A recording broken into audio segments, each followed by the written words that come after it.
Hi, this is Prem Tamang, interfacing lab 9. In this video, I will show you how we can use the onboard button in the microchip to control the rotation of the motor based upon how many times the button has pressed.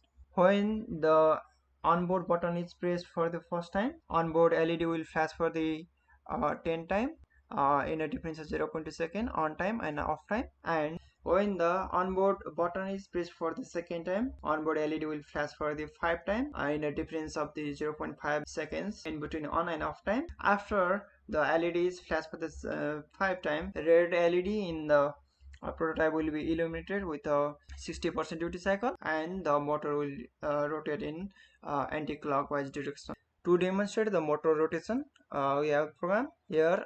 Global variable is defined and the functions are defined here for the delay and the forward and backward signal.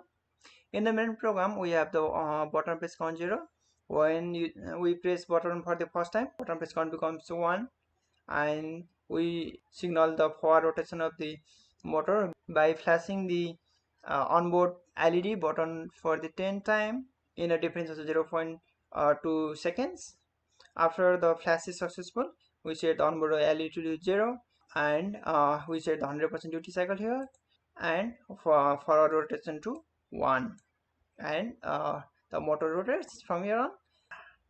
When button is pressed for the second time, we will flash the onboard LED 5 times in a difference of 0.5 second from here.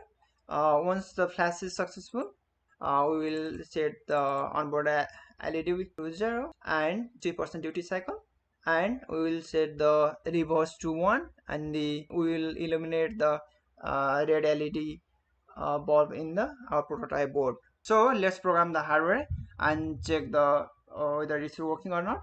So I will just build my program and load the program into microchip. When I press this button for the first time, it will this will blink for the 10 time. I mean this, and this green will be illuminated here, and even the motor is rotating in the clockwise direction. And when I press the button for the second time, this bulb will blink for the 5 time, and the red LED will be illuminated with this motor rotating in the reverse direction. So it's working. Thank you.